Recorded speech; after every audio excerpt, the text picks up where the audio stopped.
Shalom everyone.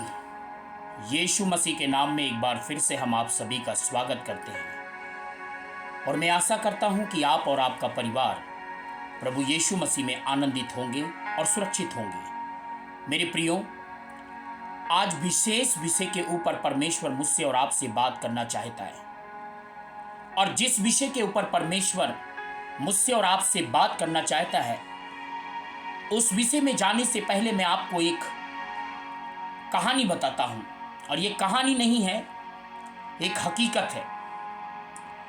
एक बार एक महाशय किसी सब्जी बेचने वाले के पास सब्जी खरीदने के लिए जाया करते थे और वो जो लड़की सब्जी बेचती थी वो इतनी सुंदर थी कि ये महाशय रोज उसके पास सब्जी खरीदने के लिए जाते थे। मैं आपको इस YouTube के माध्यम से मैं उनका नाम नहीं लूंगा और ना ही किसी को मैं बदनाम करने के लिए ये वीडियो बना रहा हूं। और वो सब्जी खरीदते थे, वो बेचारी सब्जी बेचती थी। एक दिन इन्होंने अपने प्यार का इजहार उस लड़की से कर दिया और कहने लगे, मैं तुमसे शादी करना चाहता हूं। तो वो लड़की पहले तो बहुत गुस्सा हुई और उसने कहा, मैं अपने घर वालों को कहूंगी तो आपके ऊपर वो एक्शन लेंगे। लेकिन उसने कहा, मैं बहुत अच्छा हूं, मैं क्रिश्चियन हूं और मेरे पास घर है, मेरे पास बिजनेस है, मेरे पास प्रॉपर्टी है, शादी कर लोगी मैं तुमको खुश रखूंगा। कुछ दिन के बाद क्या होता है, शादी करके जैसे ही वो उसको घर में लाता है, सेम टू सेम वही हरकत उस महाशय की बहन ने भी करना शुरू कर दिया और किसी लड़के के साथ वो भाग गई। ऐसे न जाने मेरे पास कितने उदाहरण हैं और इन्हीं सब बातों के विषय में आज परमेश्वर मुझसे और आपसे बात करना चाहता है। और आज का विषय है कि आप जो कुछ बोएंगे वही काटेंगे।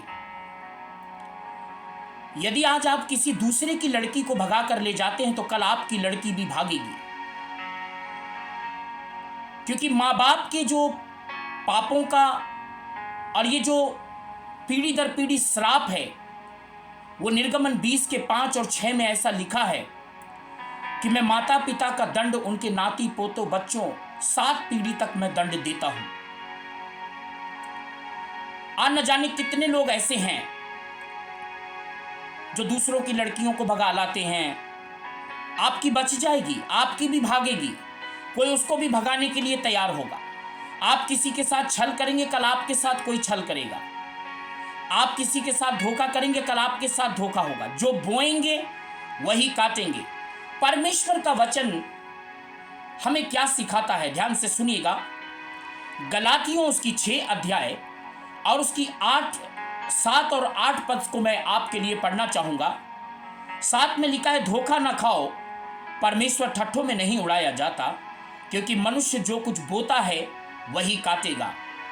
यदि आप आज गलत बो रहे हैं, कल आपको गलत ही काटना पड़ेगा। आप जैसा बोगे एक दिन आपको यही काटना पड़ेगा, कहीं बाहर नहीं।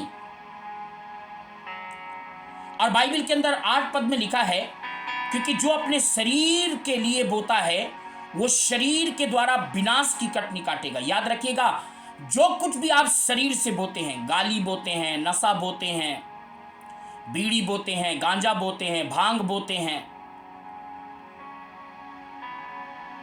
इसकी लड़की वो लेकर भाग गया, उसकी लड़की वो लेकर भाग गया, उसकी जनानी वो लेकर भाग गया, उसकी जनानी वो लेकर भाग गया।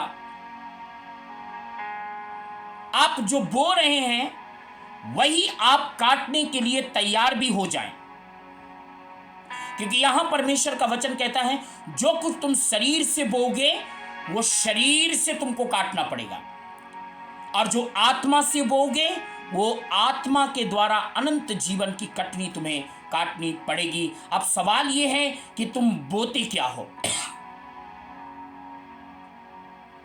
यदि आप किसी को धमकी देते, कल कोई आपको धमकी देगा। आप किसी के पैसों को लूट कर ले जाते, कल आपके पैसे को लूट कर लेके जाएगा। आप दूसरों के लिए गलत योजना बनाएं, आपके लिए भी कोई गलत योजना बनाएगा। और इसी बात को परमेश्वर के वचन, जब हम नीति वचन को जब हम पढ़ते हैं, वहां पर परमेश्वर का वचन हमें क्या सिखाता है, मेहरबानी से ध्यान से सुनिएगा। मैं आपके लिए पढ़ना चाहूंगा। यहां पर नीति वचन 12 के 14 में लिखा है, सज्जन अपने वचनों के फल के द्वारा भलाई से तृप्त होता है, और जैसी जिसकी करनी वैसी उसकी भरनी भी होती है। यदि आप आज किसी के साथ गलत कर रहे हैं, आपके साथ भी गलत होगा। ऐसे मेरे पास न जाने कितने उदाहरण हैं और एग्जाम्पल हैं, जीते जागते एग्जाम्पल हैं, और बहुत सारे उदाहरण हैं।